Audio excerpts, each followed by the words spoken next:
is a Bramble Jam podcast.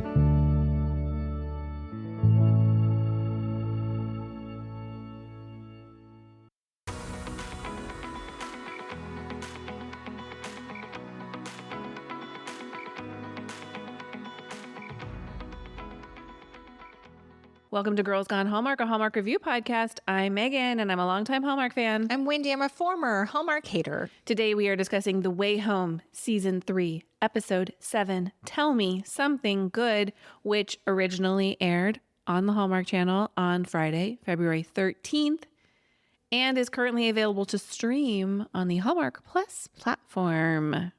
It aired on February 14th. What did I say? February 13th. Yes, Valentine's Day. Happy Valentine's Day, y'all, if you're listening on Friday night as this episode drops. Do you have big Valentine's Day plans, Wendy? No. Me either.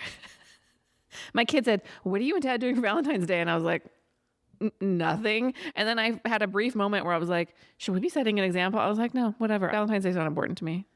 No, we're not doing anything. I think we're just going to stay home. I actually suggested maybe playing a board game that night. Nice. But we'll probably just watch Traders. Oh, yeah. So, hey, if you have thoughts about The Way Home, about our podcast, the best place to send them to us is via email, girlsgonehallmark@gmail.com. But we'd also love to have you follow us on Instagram, where we are Girls Gone Hallmark. we also have a Facebook group, Girls Gone Hallmark. We'll take your comments over there as well. This episode did not do what we've been hoping a little bit would happen, and that is slow the F down. Lots of jumping, so let's jump. Okay, I have some commentary. Okay. This is episode 7. I thought last week's episode I did say it was kind of my least favorite of the season so far. I thought maybe it was a little transitional episode, like to get us into the final push. But then this episode comes along and it's just like opening Pandora's box and it's all these other things. And in my mind, I'm like, that's going to be season 4. They're setting this up for next season. So what are we going to get a resolution on this season? Well, I think we definitely see some movement forward in a few of our storylines. Some cases, more questions than answers, but there were some moments I was like, oh, we're closing some loops. But you're right. There's definitely season 4 setup happening here. Yeah. And part of me is like, but wait, no, I don't want to go there yet. I need answers in this season. Indeed. I feel the same way. I do not like to wait. I have absolutely no interest in delayed gratification. That said, we have a series of plot points to discuss from today's episode. Where would you like to start? Let's talk Kat, Elliot, Emma, Kiss Aftermath, and Nick's role in it all. And Nick. To me, this is giving the original Gilligan's Island theme song. The professor and Marianne were not named. It was And the Rest. It was only in later seasons where we got the professor and Marianne. Oh, really? Yeah, so Nick is like, and the rest. Like, he's there, but... Look, I gotta say... And I know we got an email about it. We talked about it yesterday in yesterday's mailbag episode. If you haven't listened, the return of Nick is obviously for a reason. But for me, I'm like, meh. Right now, he's just kind of driving forward some storylines. Like, he's making things happen. I think we could do it without him, particularly his he walks in in this episode and he's like, home prices, take it back to 99. Am I right? I was like, my face was the same as Kat and Elliot's too. And Alice is like, bye. So there's a lot happening with Kat and Elliot, and it's all kind of swirling around the Emma aftermath. Kat wants to go back to Jacob. Elliot's like, maybe you should stay and figure things out with your mom. And there's a lot of talk in this episode about remembering what has happened will always happen. You cannot change the past. So I think that's an interesting thought, right? Like, when Kat read the songbook about the witch being hanged, she read it as like, I need to go back because I'm supposed to save her. And that has already happened. Not I'm going back to change the past. Mm-hmm. But with Colton's death, she thought somehow she could stop it from happening. And Elliot's like, look, you can't blame yourself. Like, you cannot change the past. But Kat's like, well, the one thing I can do is I can bring Jacob home. And Elliot is like, second verse, same as the first, man. I've heard that before.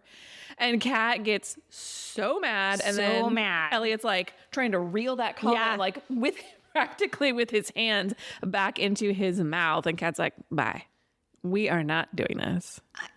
It's not looking good for Kat and Elliot. No, they're not starting off strong. However, when Kat leaves, Nick comes back and he's like, is Kat going to jump in the pond? Can I watch? Again, you liked it? I just was like, I like Elliot's read the room, Nick. Okay, fair. But I just was like, Nick. No, I don't like it. It's so absurd that I can't help but laugh. Sure. And Nick also was like, does Alice seem off? And is it about me? And this is why I don't like Nick being here, because I think it's real weird. Yeah, because Alice is a child still. And he's like, oh, our friendship is weird.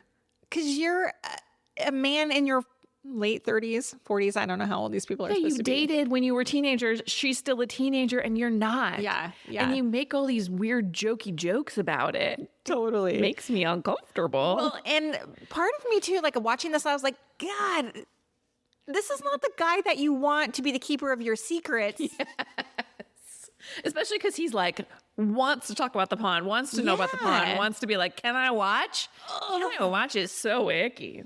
This is going to be real bad, I think. And maybe not, maybe not, but like, yeah, you don't want Nick knowing about the time travel. Elliot is a buffoon and he's like, please don't tell Kat about the kiss. And Nick's like, you kissed Emma? Yes. I mean, it just happened. And Elliot doesn't realize that he didn't tell Nick about it. Or that Nick didn't see it happen. But Kat comes like running back up after this because the pond didn't work. It wouldn't take her back. She's so upset. Like, she's all wet. Can you just like see her like storming in, talking to management? The pond didn't take me where I wanted to go. And this in my notes is why I wrote FAFO. It actually wrote it. This is why you can't be pond jumping all the time. Like, she wanted, so I need to go see Jake. I don't know why I'm making that voice for her. I'm frustrated with the character of Kat in the last couple episodes. So she's grating on me hard. Hi, Francisco. I hope you're listening. Yeah, if you listened to our mailbag episode, we talked about the pond and how they've been really reliant on the pond taking them where they want to go. Yeah. Forgetting a little bit that the pond has some agency here and it just exercised its right of refusal. Absolutely. Nick's like, here's how we're going to solve this problem. We're going to go to karaoke. He brings a flyer to Alice. He's like, so Elliot and Kat can reconnect. And he's Okay. like, Can I stop you there? Nick presents the flyer to Alice at the point, right? Yeah. Is Alice behind the counter working at the point? yes. Karaoke takes place at the point. Wouldn't Alice have known about it already? Like, I mean, she's too busy time traveling as well, so she didn't realize Friday night was karaoke night at the point. It just was weird. Like, Nick's like, oh, here's a flyer from your place of business, and we should do this. Like, I hear you. He's like, I'll get him there. You need to pick a song from the 90s, maybe. And she's like, I'm kind of over the 90s, but the 70s have been cheering me up lately. Yeah, I thought that was funny. It was a funny joke. It was. And Kat continues to freak out to Elliot about how to get Jacob back. And Elliot continues to beat the same drum, saying, like, you just got to wait it out. And he's just about to tell her about Emma, and in bumbles Nick with his grand karaoke plan and says, when was the last time the four of us hung out? And Elliot goes, the point, January 2000, when Alice dumped you. That was good. Question, though, was it The Way Home we were talking about, or was it recent Hallmark movies where there's like near misses, where like Elliot's just getting ready to tell Kat something, and then like Nick comes barging in. Like we have all these like, oh, it's almost going to happen. We talk about it a lot in Hallmark. I don't remember our most recent conversation, but it's something that bothers me because it's often used as an excuse for like why someone was never told. And if you have an important something to say, you say, no, wait, I'm sorry I got interrupted, but I need to talk to you about this. Absolutely. Not like Nick barged in and now we can never have this conversation. Fast forward to the night at the point, Nick and Elliot are talking about the Emma kiss. Elliot is like trying to talk it out, and he was like, I was happy with Kat. And then he just like cuts right to it and he goes, at least I thought I was. That's that look on his face that I referenced last week. Like when he kissed Emma, he's having a realization there. That maybe Kat is not his fate. Yeah, like that kiss was more powerful than it should have been if his one true love is Kat. Got it. Alice shows up with Kat. And she's like, did you pick a song? I'm like, yo, I was there when he told you to pick a song. And he's like, that's your job. But, Nick goes and picks a real zinger of a song. And the entire time, Elliot has he's the worst guilty person ever. Yeah. Like no poker face. And we'll talk more about Max. But in this scene, Alice is like, I need a new lab partner. And we learned that Max had kind of done her a solid and turned in their whole assignment. Like Max has got her back in this scene. Mm-hmm. And apparently Max and Evelyn were quite close. We also learn. But Nick has signed Kat and Elliot to sing a duet. And y'all, the symbolism here. They sing the song Silver Spring, which is a Fleetwood Mac song. And the origin of this story, this song is that Stevie Nicks wrote this song about the end of her relationship with Lindsey Buckingham. They would have to sing it on stage together. It kind of went viral last year on social media, videos of them singing it and about how heartbreaking it was to have to sing it together and to have Kat and Elliot, who by the way both have really nice voices, I think. Oh, I think so too. I was wondering, I was like, is that definitely them singing? It sounded like it to me. It sounds like it to me.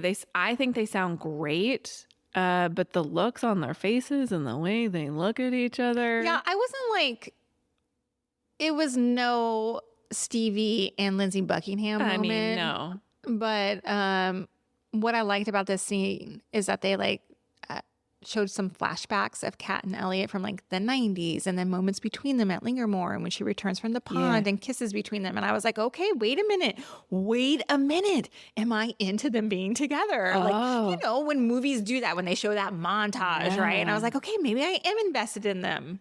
I think this was a Hail Mary. Yeah.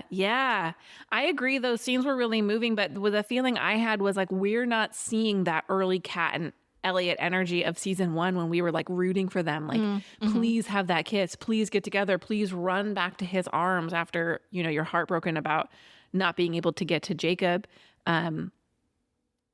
That's the way I felt seeing those scenes. While they're singing, Dell arrives and Sam kind of waves her over to him, and Kat leaves the stage during this moment and reconciles with her mom, which is interesting because they hadn't really we'll talk about the whole Dell Kat aftermath, but they hadn't really discussed it. I guess it was just a moment they had. They're like, okay, you're here for me, so thank you. I guess that's what happens in this moment.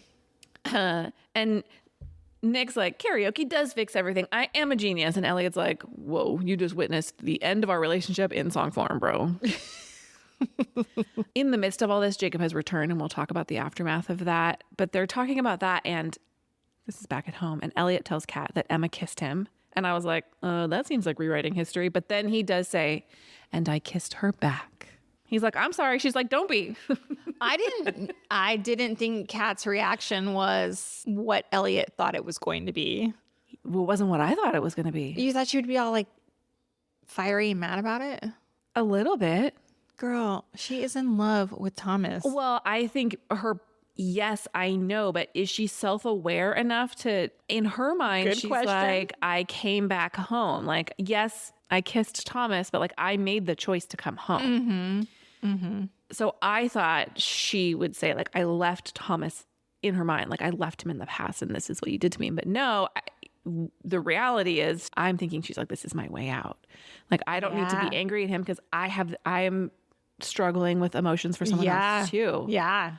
And Kat accepts responsibility for pushing him away later in the episode, and he is apologizing. And at no point, she's like, look, I was a part of this too. And she says she's going to go home and be with Jacob. Well, she also tells him she's going to go she's not going to live there anymore. Yes. And he's like, well, what's next? And she's like, She says, I don't know, do you? Yeah. And Nick comes in hot with, are you telling me that karaoke didn't fix everything? And he's like, it's always been Kat and you'll find a way. But like Kat and Elliot kind of stare Nick down in this moment and he leaves. And that is when Kat says like, I'm going to move in with Dell. And she says, I think Jacob should come stay here. He says, are we breaking up? And she says, I don't know. All I know is he could really use a friend and I could really use one too. Friend zone. Interesting. The breakup happened earlier in the season than I imagined it would. Oh, really? Who do you want to talk about next? Well, I guess Alice in 74 and Dell's final days in Port Haven. Alice and Evelyn, they meet at Lingermore. And Evelyn and Colton are hanging out. And Colton's like listening to the radio about like breaking Watergate news, which is interesting because it does come up again. And Megan and I were talking before the episode. We're like, what do you think that has to do with this episode? Well, my notes say like his line is, if you can't trust a president, who can you trust? And my notes say, you can't tell me that's accidental. Maybe my notes say President Jabs. Anyway, Evie has big news about the Maya Catherine portrait, and she realizes it's the same woman who saved her when she almost drowned. She's like, I knew I seen her face before. This is the woman who saved us. You remember Colton. Colton totally brushes it off. But then Evie goes on to tell Alice how that when they were kids, because they weren't allowed to hang out with each other, that they used to write hidden messages. And Alice is like, oh yeah, in books too, right? And Colton's like super confused by her comment. Like, how did Alice know what was written in the Wonderland books? He does that like yeah. Scooby-Doo. Totally. And he's like, I gotta go. And he offers Alice a ride, and Alice goes with. In the next scene, we see Alice and Colton. They're in Colton's truck, and he's asking her, like, how did you know about the hidden messages in the Wonderland books? And I thought Allison, like, plays it well. Like, she's like, oh, did I call her Allison? Yeah, that's all right. Alice covers it well with saying, like, it's just a guess. But he asks her not to tell Evie about the hidden messages in the book. Why, I wonder? Yeah, he says like so much has changed since that day at the Cove. If I was a good podcaster, I would look up my notes and see what the book said. I can't remember offhand what they say right now. It's something about meeting at the pond. I thought so. But is he referring now like, oh, so many things have changed since the night I gave her the books? Because she was supposed to go away to Morocco and I was going to like doing music here. And then now Dell came into their lives and he's in love with Dell. Yeah, and Rick died. He goes on to tell Alice that he has big plans for Dell's birthday. And so Alice can't help herself here. And she does ask about the night that he and Evelyn were rescued. Mm-hmm. And he totally blows it off and just says like, Evie's making up stories. And then he like turns on the radio to change the subject. And they're still talking about Nixon resigning, which is a theme throughout this entire episode. We get more than one news story about that. And I was like, I'm not good at symbolism. What are they? They're clearly trying to tell us something, but I don't know what it is. My history is real bad. Nixon was a liar, right? Yeah.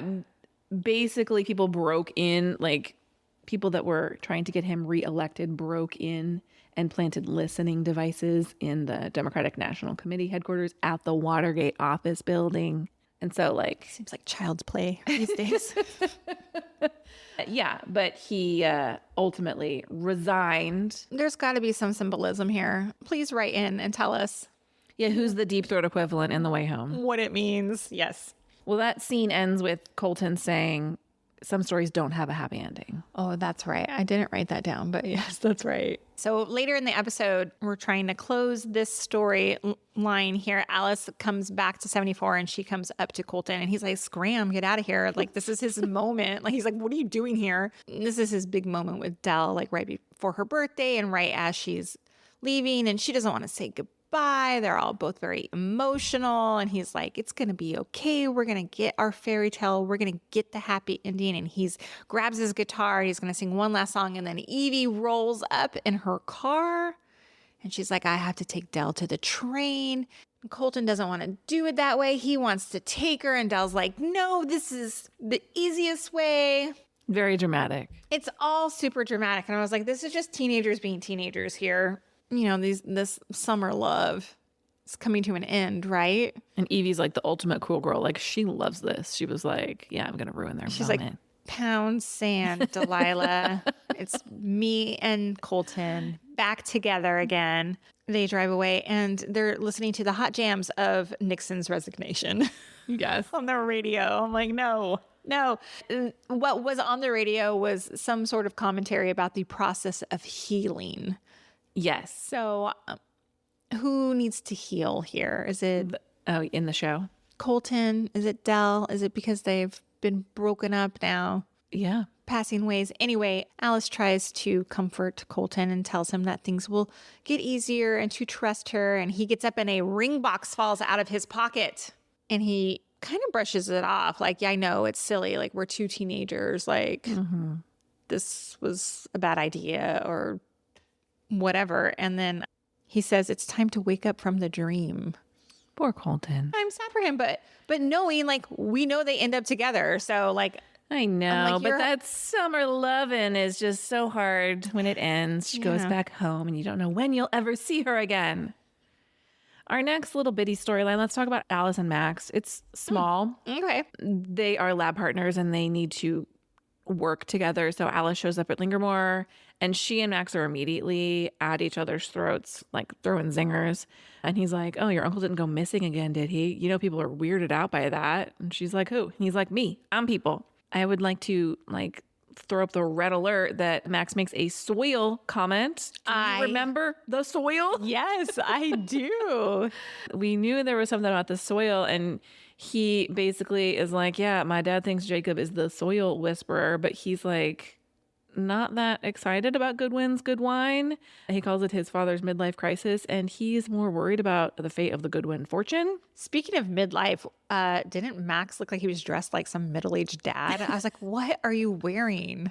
It's kind of like Tristan in Gilmore Girls. Yes, I was clocking Gossip Girl. Like, oh, it was yeah. like, it's like khakis and a belt with like a tucked in shirt. Terrible. Yeah. Max offers her a tour, and Alice is like, I've been here so many times. He was like, when have you been here? And she's like, many different times. I was like, huh? But she's like, hey, can I see the attic? And he was like, okay. While they're looking around in the attic, Alice finds a disposable coffee cup and she's like, well, that's weird. And Max is like, no one ever goes up here. But then Max is like, well, there was a squatter here last summer. And I'm like, is it Casey? Alice opens the hiding spot in the wall, which is like, she just like beelines right towards it. And he was like, how did you find that? She's like, how did you not? At this point, they're just like, we do not have time for subterfuge. Totally. We got to go find the spot in the wall. And in there, she finds a cell phone and a chess piece. The chess piece is interesting, right? Yeah, but once again, I don't know what it means. Me neither. I mean, the burner phone, I was like, well, yeah, Casey needed a phone. Or if Casey was a squatter. Casey needs a phone, and if Casey is from a different time period where the technology would be different, Casey needs to leave the phone in the present day. Oh, yes. Just like how Alice can't take her phone back to 74. Yeah, part of it is like, would the pond ruin it? But part of it is like, the technology's different. Yeah. I'm hoping like Alice figures out how to charge that phone up and look at some phone calls or some phone history there. Yeah, because it kind of looked like a flip phone. Yeah, like it's not that old. It's not a smartphone. No, there's plugs in present day for those phones. Sure, there are plugs, but my point is like, it's probably not password protected. Even so, yeah, we need to see a call log. Yeah. She talks about Evelyn in this moment, like when she finds the chess piece, and then Max gets annoyed and he's like, you are getting involved with things that you do not concern you. You're making it worse. Don't talk about my grandma. And Alice gets sad and runs away. We do learn, as mentioned later in this episode, that in spite of the fact that they did no work during this time, Max did complete the lab, put in a good word for her with Elliot. He was a good dude. Yeah. However, I do think there's some parallelism with the Max and Dell. Like, they're both telling Alice, like, stay out of my memories or stop intervening, right? And Alice is like, oh my God, a little bit of a punching bag on the other end of these people. Sure. Like, she's like, I'm just trying to exist. And like, truly, Alice is not intervening. Like, she's not doing what Kat's doing, right? Like, she's not jumping in or trying to save people or change things or whatever. Like, she's just revisiting these time periods and like watching them unfold. Alice only knows Evelyn as her friend. Right. And all of these other people have other relationships with Evelyn. And Alice, A, hasn't experienced it, and B, doesn't know what they are. So she doesn't realize necessarily when she's stepping in it. That's fair. She's like, I met Evelyn. She's my friend. We were friends. That's it. Yeah, but I feel like on the counterpart of that is like these people shouldn't come so hard at her either. I don't disagree with you at all. Especially Dell. Especially Alice Dell. is a child, Dell. Yes. But Max doesn't know any different, right? Other than like, he's like, WTF? Like, why are you talking about my grandmother? Like, would you even know her? Like, well, and I think Dell made that realization last episode where, you know, she ultimately was the one who went to the point to Alice and apologized. Like, she doesn't want to hear anything about Evelyn, but she was sorry for the way that she treated Alice. Obviously, Max does not know the full extent of Alice's time-traveling escapades. So that's a wrap on Alice and Max in this episode. Let's travel back to 1816 and talk about Jacob. so we get Jacob and Elijah at the Landry house. It's not the Landry house. Is it the land? Are they Yeah. Landrys? Yeah, Elijah's they are, Landry. right? God, I'm so mixed up. Anyway, Elijah's pressing Jake on like, why is he back? Why are you here? Who are you hiding from? And I love this line. Jake says, like, my shorthand calls him Jake. Jake says he's not supposed to be on the other side of the pond right now. And I visually, in my mind, I'm like, that's really cool. Like, you know, it's like the looking glass. Like you're on the, you know, upside down. Like, yeah, I thought that was really cool. Jake points out the broken glass in the window and he's like, what's up with this? And Elijah's like, it's no big deal. Like, it's all good. And you don't have to worry about me because William's coming home. And my notes say, who the F is William? Yeah. His other son. And like, I had to go back in the memory of like, okay, I do recall in, I don't know what season it was, two, Yeah. that there was another son and he was off somewhere. I feel like he was off fighting a war, but I can't recall. Neither can I, but he is not there, but they're bringing him back. Right. And then Elijah's he's just really trying to tell Jacob, like, you have nothing to worry about here. Like, Cyrus is like, he's been good, but his words are fickle and I'm worried about your safety, basically. Like, he feels that Jacob should go back. And Jacob's like, no, look, my sister is the witch. So he feels safe under this like guise of Kat being, does he believe she's a witch? No, and even Elijah's like, you and I both know, like, she got lucky that Cyrus believed her. You know, Elijah's like trying to walk the line here because he's like, I'm safe, but you're not. Yeah. The person we should be, like, everyone is a little bit unsafe with Cyrus in charge, but you're especially unsafe. Right. Then we get a knock at the door and Jacob is summoned to Lingermore. We cut to the attic at Lingermore where Susanna is, and Susanna is the one who has summoned him. And in comes Thomas into the attic because apparently he had heard that Jacob had been ripped from Elijah's home. I'm like, word travels fast in a town where there is no mass communication. Homer Simpson, man. He was in the bushes, like, watching. One of many great lines. He comes in and says, so clearly not the life-threatening scenario I had imagined. I love it. I'm really all in on Thomas in this episode. He's like, where's Kat? Where's Kat? You're here. Is Catherine still here? And he's like, I forced her to go. And he explains why. And Susanna is Team Kat here. And she's like, look, knowing she hurt you would hurt her so much. Like, she's hurting as much or more than you are. And she pulls out the painting and she says that Catherine has been her light in dark times. But she keeps the painting hidden because if Cyrus knew the truth of their friendship, it would be over for her. Susanna is telling Jacob he needs to go home. She says, you need Catherine. And Jacob's like, I need you. And boom, in comes Cyrus. Not quite the kind, gentle soul Jacob was hoping he would be. And he was like, Susanna is not yours to have. And what's interesting, Susanna's like, you are not welcome here in my private I thought chambers. that was interesting too. But he basically slut shames her for having gentleman callers, and like Cyrus and Jacob spar back and forth, both threatening each other. And Cyrus says, careful, your witch isn't here to protect you. Off go Thomas and Jacob. He gives a really mean look to Susanna too. Oh, yeah. He is menacing. To wrap up 1816, Jacob and Thomas, they are at the beach, and Jacob's upset at Kat's lies. And Thomas is really just like, look, I get it. She's reckless, but you need to be where she is. Like, she fought for you. Like, you need to go home. And the sooner you let go of the anger, the better you'll be for it, which I thought was really nice. Like, Thomas is a good guy. Yeah, he is. He cares for Jacob in this moment. And I think probably more he understands like where Kat's coming from. And so like, whatever. Anyway, Jacob decides, I guess, okay, well, I'm going to go back. So they're at the pond. And this is one of the greatest scenes in the entire episode for me. Yeah. Jacob and Thomas, they are at the banks of the pond. And Jake is questioning if he should go. Thomas encourages him. He tells him everything's going to be fine. Everyone will be fine without you.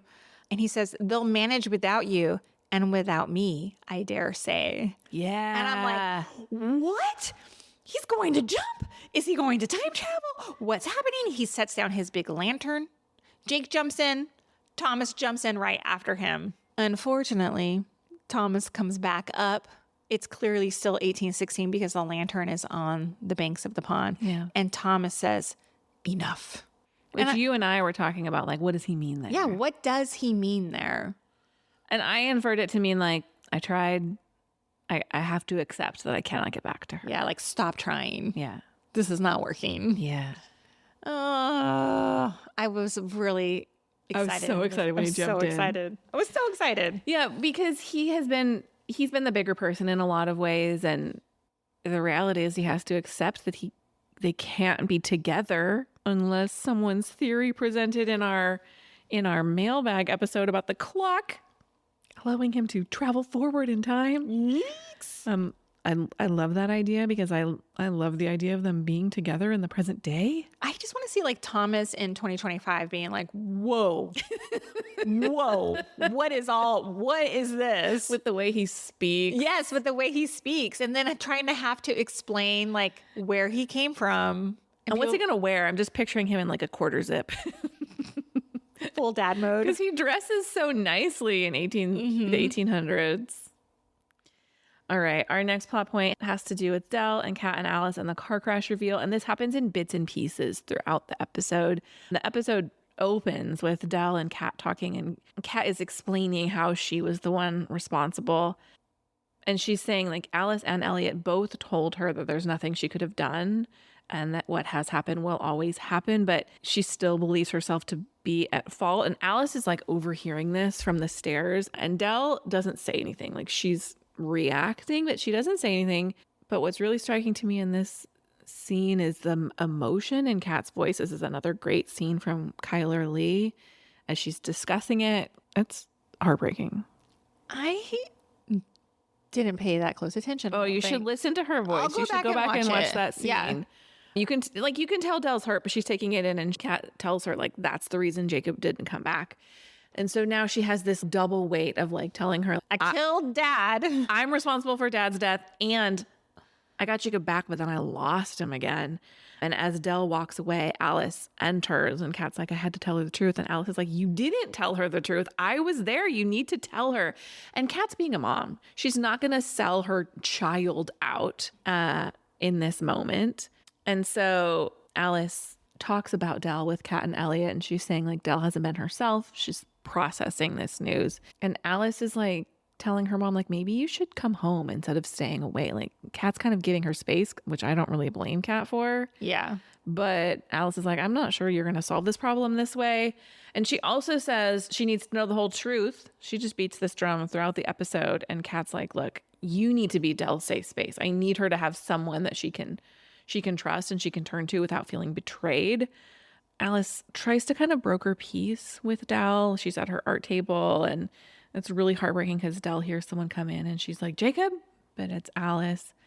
And Alice suggests that maybe we can all talk. My mom's a wreck. Dell continues to say nothing in this moment. But the pivotal scene about this is Alice is sitting at the dining table looking at Colton's empty chair, and she relives the accident, and Dell arrives, and she kind of is like, it's like a lighthearted scene. She's like, well, I got the explanation about Casey and Sam. It's not all that satisfactory. And Alice is crying, and she tells Dell the truth. And Dell is at her best when she's being a loving grandmother, in my opinion. And Alice says, can you just be mad at me? Yeah, And Dell hugs her. she can't be mad at Alice, right? No. Shortly thereafter, they're sitting at the kitchen table and they're kind of absolving each other because Dell says to Kat, if only I had said something different to him that night he went away. Yeah. You know, like they're both kind of talking about how they could have changed it. And so they're kind of absolving each other. It happened. We cannot change it. But Dell tells Kat, like, she would have done the same thing. You'd do anything to save your child. And this is when Kat's, all right, we're good. I'm going to go back and get Jacob. And Dell's like, I'm coming with you. And I was like, oh, Dell's going to jump in. Yeah. But Jacob comes back. Jacob walks in. So after Jacob's return, he's at the banks of the pond, and Alice comes up on him, and she goes on to tell him basically like, stop being mad at Kat because I helped cause Colton the accident. And he's just like, I just need time. Like, I need time. I got to process this. Jake asks Alice, like, where are you going? Right? Because what other business does Alice have down by the pond? And she tells him, oh, I'm trying to go back to 74. Not in these words, obviously, but she's trying to go back because she wants to see like Colton's big surprise for Dell for her birthday. And she asks Jake if he wants to go with, and he says he's not ready. And she's like, okay, well, you need to talk to somebody. And when I needed to talk about mom, I talked to Elliot. So then we have set up this next scene where Jake and Elliot are at Elliot's house. They're like, having coffee by the fireplace or whatever. And Jacob clocks, no pun intended, but he clocks the clock sitting on the mantle of the fireplace. This is the clock that Elliot had found in the wall.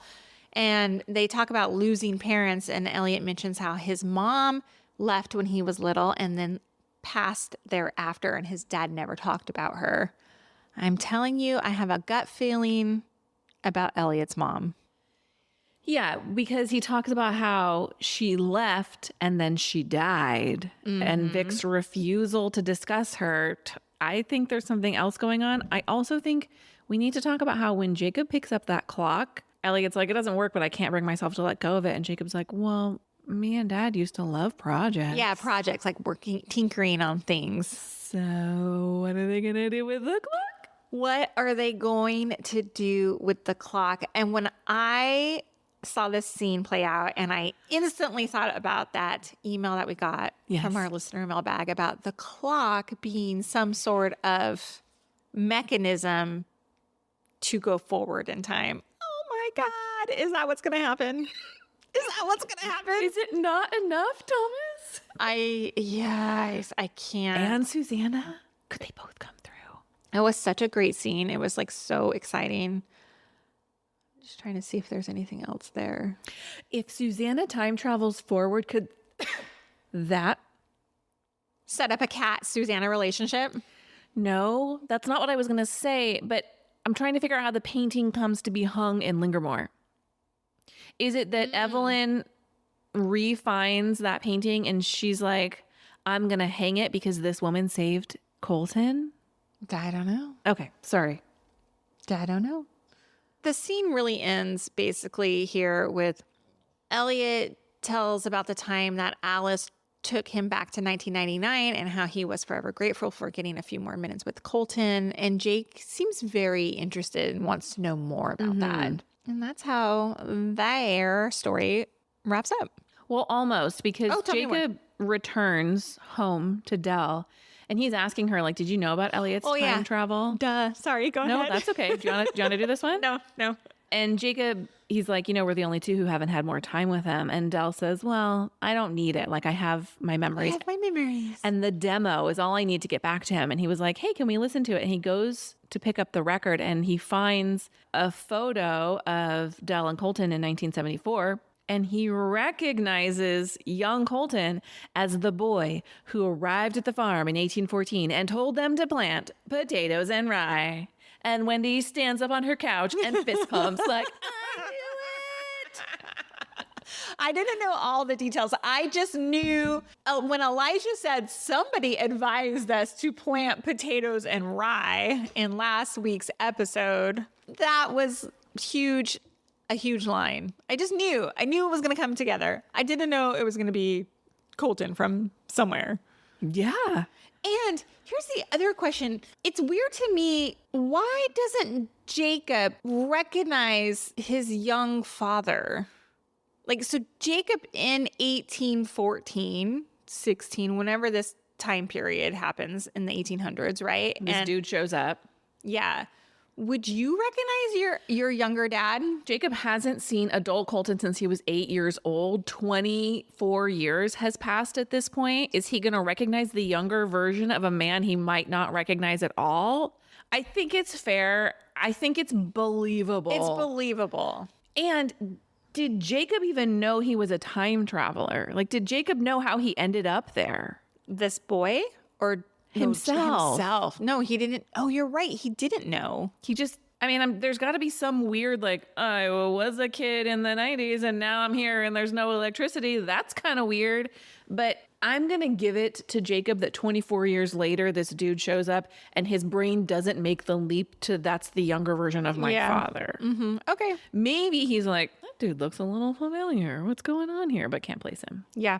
We have two more really important storylines here. First is Dell and Sam and the lies. And Sam is revealed to be the bad guy we suspected he is, or at least a guy with more to his story. A little bit of a temper. Yeah. When he mocks Dell, did you get so mad? So, like, filled with rage. When he's like, and I was like, excuse It's such you. a trigger for me if, like, my spouse does that to me. Yeah. Oh, Yeah. you want to see Red Ross. Red Ross? Is that It's a Friends reference? Anyway, but yes, you are correct. So let's talk about it. Okay. Sam and Dell, they're chatting. Sam's worried about Dell because Jacob isn't around. And she's like, it's complicated. Dell is questioning Sam about Casey Goodwin. And Sam's like, well, I'm doing legal work for them, but I can't disclose what it is. And then he's like, let's go to karaoke. And Dell's like, right? This is not satisfying for her. She's like, this is not enough. Okay, you're doing legal work for this person. How do you know them? And he just will not give her any information. Do you think Dell's that invested in why? Well, when she comes in and like talks to Alice about it, and she's like, turns out Casey and Sam are doing some sort of legal work together. Okay. Mm-hmm. But then Rita pops in at the Landry farm right as Dell is getting another one of those notes. And Dell does show all the notes to Rita. And she says, I have no idea what they're talking about. Shocked by this as she showed all these letters to Rita. I was too. And Dell's like, I have no idea what it could be about. But I was like, but you do, because Colton keeps saying, like, you need to tell them the truth. And Rita's like, it's always the person you least suspect. And she goes on to tell Dell, like, I've heard through the grapevine that Sam got a criminal sent to prison. And maybe this person is like somehow coming for Dell to get to Sam. It's a little bit of a reach, right? I think it's a little bit of a reach. And I also think like it's a little bit unclear to me because she's like, no, Sam wouldn't do that. The timeline wasn't clear to me in this moment that the time when he was supposedly like going to try to keep this dude in prison was the same time he had told her he was traveling to visit his grandkids. Mm-hmm. That's why I was like, why couldn't it be true? Until later in the episode, Dell gets a link to an article from Rita texted to her, and it's the case she was telling her about, and Sam's named in there. And as this happens, Sam arrives and he's like, you left me stranded at karaoke. You don't say a word. And she's like, dude, you're a freaking liar. What are you talking about visiting your grandkids? And Sam's like, it's a long story. And Dell once again asks about Casey, and they're like firing accusations back and forth. he's like, there's more to Jacob's recent disappearance than you're letting on. And you're putting like your mistrust of Colton onto our relationship. To that, I say, with good reason, Sam. Yeah. And this is the moment where Dell kind of is like, what? And he's like, Yeah. the fire of 1,000 suns surged through my body. Good acting by this actor who plays Sam Bishop. Yes. But Dell's like, as far as Jacob's disappearance goes, that's mother-son privilege. And I was like, yeah, Dell, you tell him. You tell him, Dell. Did you pause and look at the article? Not deeply, only to acknowledge that it said something about Sam. Okay, well, it does say something about Sam being the prosecutor who put the criminal Calvin Prentice into jail, Toronto's most notorious white-collar criminal. And then he, after like several successful like parole hearings that Sam attended, that the parole Was denied. was denied, eventually he was let go. So Oh, so now this guy's out. this guy is out. Yes. Oh, no. I'm like, this is season 4 stuff, right? Gotta be. Casey's back. Let's talk about Casey's it. back again. Look, I'm very excited that Casey has returned and we're going to get some more information about this storyline. But Casey's reappearance was almost like so silly to me. Kat and Alice are at the point, they're having a discussion and then pops up Casey. Hi, guys. I love it. Kat's like, you have no proof Casey's a squatter. And Casey's like, yeah, you do. It was me. Kat's excited to see Casey, hugs them, and goes on to say, I'm sorry, I wasn't being truthful when I was here before. And Alice is like, you mean summer 2024, right? She's trying to get like a timeline on Casey. And Kat's like, stop it, Alice. Back off. But Casey also says like they are not Lewis's kid, but that they are a Goodwin and that Lewis is their second cousin. And I was like, okay, pause. How does this work?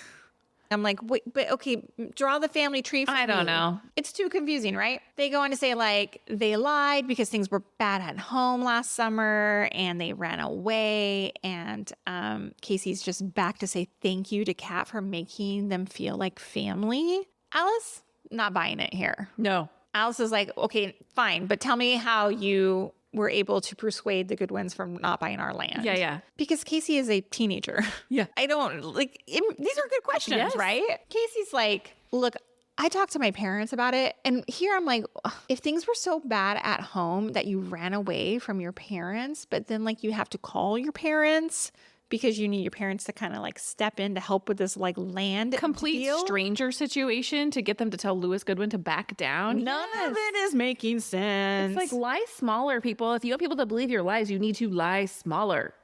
I agree. And then Casey's like, well, it was great seeing you. I'm just passing through town with my family. Yeah. But right before that, Casey's like, oh, a family friend helped the legal stuff. And Alice goes, you mean Sam Bishop? And Casey goes, yeah, Sam. And I was like, was that not Sam's name? That's To wrap that scene, Kat looks at Alice and she's like, look, okay, first, see, Casey's not a time traveler. I don't know why any of that is like proof. teenagers lie, Kat. Right. And then 2, she's like, Max is not your future husband, which was great because Alice is like still like questioning like what she swears it was Casey who was running through the field the night that she got pushed in the pond. So Alice not convinced totally here. Alice finds Casey on the Landry farm. Alice is returning from her latest jump with Colton, jump in the pond. And she's like, what are you doing here? But she does apologize for kind of getting up in Casey's face at the point. But then she asks her about the ring. And Casey says it's a family ring. And Alice says, Goodwin family? And then Casey takes off running. Like, my lies have caught up with me. And Casey jumps into the pond and does not emerge. We have to assume that Alice is right, that Casey is a time traveler. Or Casey died. Yes. Because there's no other explanation as to why Casey would jump in the pond and not emerge. Yeah. Who does the ring belong to? I don't How is Casey part of the? Look, this was some resolution that made me like go, okay, small, tiny golf clap. I'm glad we have confirmation now that Casey is a time traveler. But where are they from? But where are they from? How do they fit into this family tree? We do have one little thing that we need to discuss. That is the Kat and Thomas reunite. When Alice is returning from 1974, Kat is jumping in the pond. This is after she's kind of told Elliot, like, we're on pause, basically.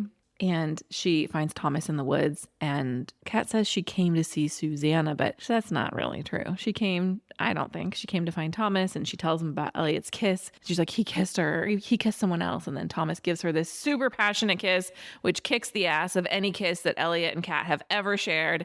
And he says, and now so have you. Did you think Thomas's kiss took Kat by surprise?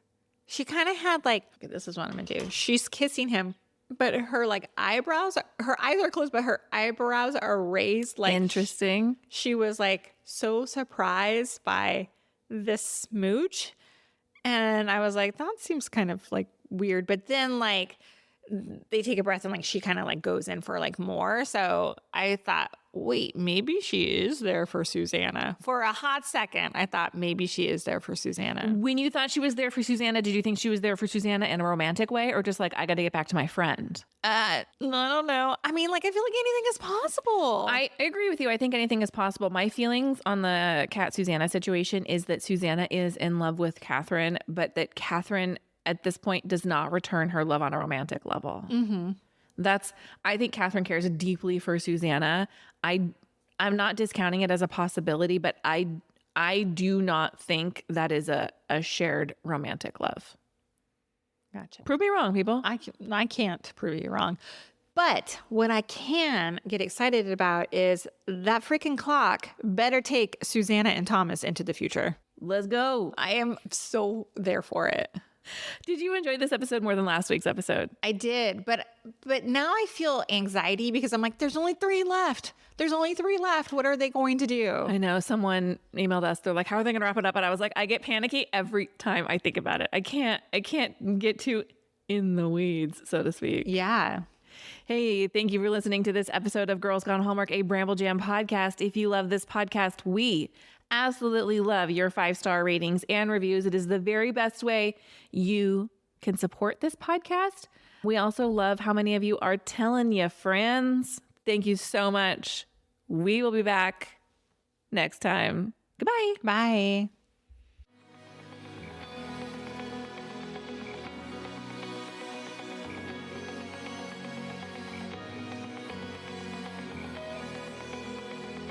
All right, friends, before we go, just a quick heads up.